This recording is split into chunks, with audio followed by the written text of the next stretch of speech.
Programme में एक बार फिर खुश आमदीद। बात हो रही थी आज DGISPR की प्रेस कॉन्फ्रेंस और उसके ऊपर पाकिस्तान तहरीक इंसाफ का जो एक रद्दमल है वो भी, और ख़ास तौर पे जो इस वक्त बातचीत हो रही है अमन अमान के हवाले से, इसके ऊपर पाकिस्तान तहरीक इंसाफ कहती है कि DGISPR की जो बात है अमन अमान के हवाले से सबको ज़िम्मेदारी लेनी होगी और साथ भी देना होगा।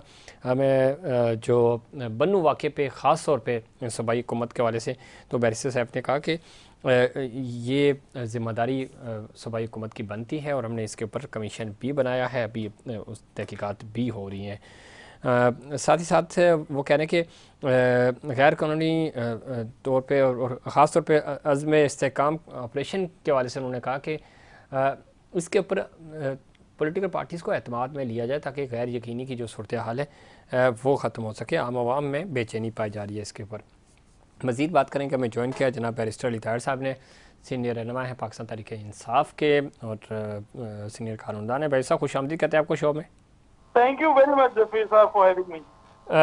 सबसे पहले तो भाई साहब मैं चाहूँगा DGISPR की प्रेस कॉन्फ्रेंस ज़ाहिर आपने भी देखी होगी और वो आज कह रहे थे कि सियासी माफिया चाहता है कि अज़्म इस्तेहकाम को मुतनाज़ बनाया जाए। साथ ही साथ वो कहते हैं कि 9 मई करने वालों और मनसूबा साजों को ढील देंगे तो मुल्क में फसादियत फैलेगी। किस तरह देखते हैं आज की ओवरऑल पूरी प्रेस कॉन्फ्रेंस को भी, और जिस तरह आज DG की जो प्रेस कॉन्फ्रेंस थी और जितनी उन्होंने कैलकुलेटेड रखा इसको, पाकिस्तान तहरीक इंसाफ किस तरह देख रही है? बिस्मिल्लाहिर्रहमानिर्रहीम। जफीर साहब थोड़ी सी आपसे लिबर्टी लेंगे बात करते हुए। एक आपने कहा कि आपने भी प्रेस कॉन्फ्रेंस देखी होगी, जाहिर है देखनी कैसे नहीं थी। एक दौर होता था कि अल्ताफ हुसैन साहब 4-4, 5-5 घंटे प्रेस कॉन्फ्रेंस करते थे और वो टीवी पे चलती थी और सबको देखनी पड़ती थी लाजमी, क्योंकि उसके अलावा तो और कुछ था ही नहीं कोई किसी और चैनल के ऊपर। तो उसी तरह हमने भी आज शौक भी था थोड़ा सा देखने का, वैसे भी मजबूरी में भी देख ली, वरना अदरवाइज क्योंकि उसके अलावा तो और कुछ चल ही नहीं रहा था। माशाल्लाह प्रेस कॉन्फ्रेंस के अंदर तमाम चीजें मौजूद थी। इंग्लिश पे लेक्चर भी था, इंग्लिश के जो डिफरेंट लफ्ज हैं उनके मानी भी पता लगे। क्रिमिनल जस्टिस सिस्टम के ऊपर भी लेक्चर मिला। मुझे तो आज पता लगा है कि क्रिमिनल जस्टिस सिस्टम को ठीक कैसे करना होता है। मेरे जो गोरे प्रोफेसर मुझे 3-4 साल लंदन में पढ़ाते रहे, मैं तो आज बिल्कुल एस्टनिश हो गया हूँ कि मुझे तो आज तक आता ही कुछ नहीं था। आज पता लगा कि क्रिमिनल जस्टिस होती कैसे है। साथ साथ जो है वो डांट पड़ गई कोर्ट को भी प्रेस कॉन्फ्रेंस के अंदर, उसके अलावा हुकूमत को भी आपने देखा डांट पड़ गई, सियासी जमातों को भी डांट पड़ गई। और चूंकि मैं अपने आप को इस पाकिस्तानी अवाम का एक हिस्सा समझता हूँ तो मेरे जैसी अवाम को भी डांट पड़ गई। उन्होंने ये भी बता दिया कि हर वो आदमी जो एक डिफरेंट राय रखता है वो डिजिटल दहशत गर्दी में मुलविस है।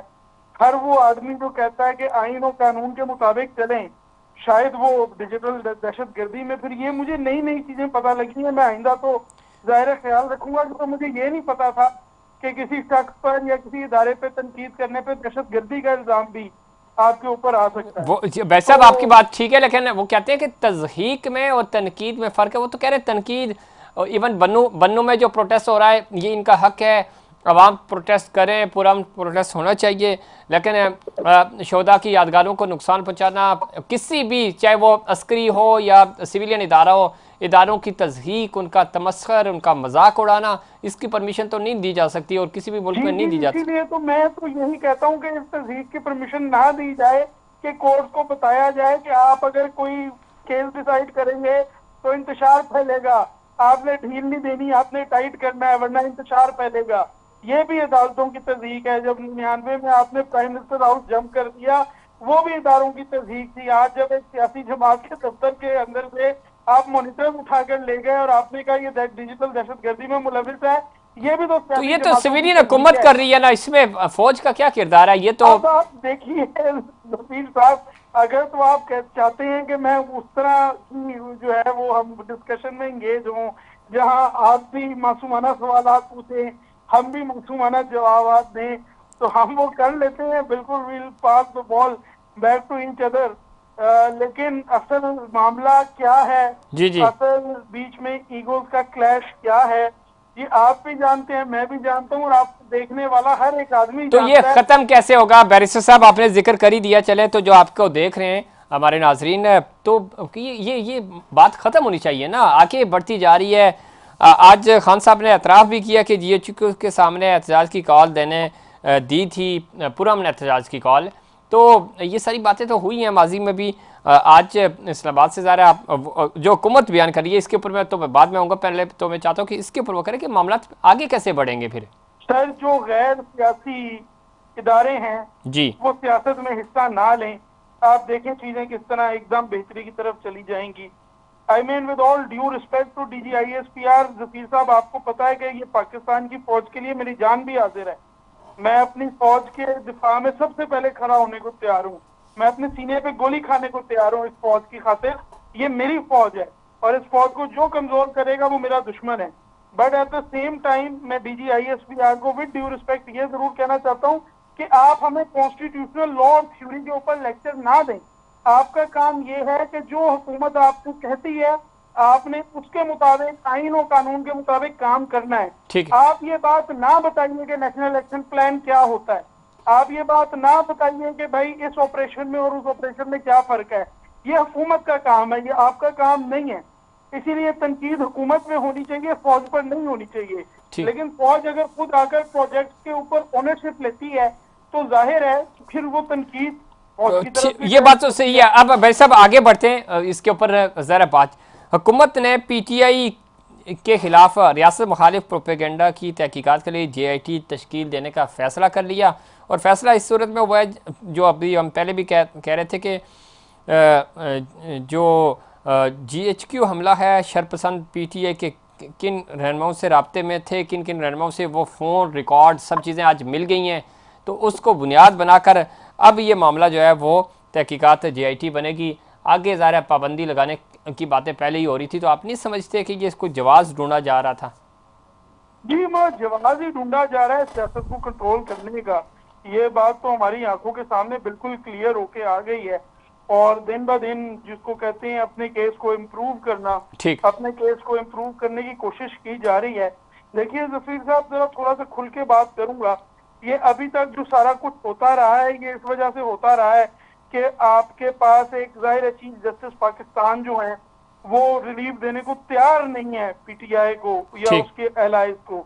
तो एक जाहिर है कोर्ट्स में भी और हाई कोर्ट्स में भी एक थोड़ा सा रिलीफ देते हुए थोड़ा सा डर है कि, क्योंकि आपने देखा है कि जब वो DRO का नोटिफिकेशन सस्पेंड किया था तो एक हाई कोर्ट के जज की किस तरह बेइज्जती की गई थी, उसको बेवकूफ कहा गया था लाइव टीवी पे चीफ जस्टिस साहब की तरफ से। तो जाहिर है वो सारा एक थोड़ा सा एक प्रेशर जो है इंस्टीट्यूशनल वो फील हो रहा है।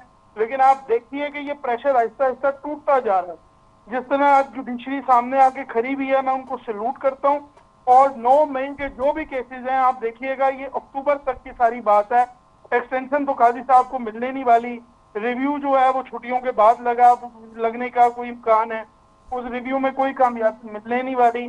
कोई एक्सटेंशन काजी साहब को अगर नहीं मिलती तो ये जुडिशरी और ज्यादा फ्री होगी। और जब ये जुडिशरी फ्री होती है तो फिर आप देखिएगा कि किस तरह रिलीफ मिलता है। और ये जो 9 मई वाले आपने फॉल्स फ्लैग केसेस बनाए हैं ये किस तरह मिट्टी में मिलते हैं इंशाल्लाह। ठीक। आखिरी सवाल है भाई साहब, ये सारी चीज़ें एक तरफ अमन की हम बात कर रहे हैं मुल्क बेहतरी की तरफ, जब इस तरह के सियासी तौर पे केसेस बनाए जाएंगे तो खुद हुकूमत कहती है और हुकूमत के लोग कहते हैं, ये कोई मैं नहीं कह रहा, तो वो फिर ज़ाहिर है जब आगे अदालतों में जाते हैं इसके ऊपर समाअत होती है वो उड़ जाते हैं।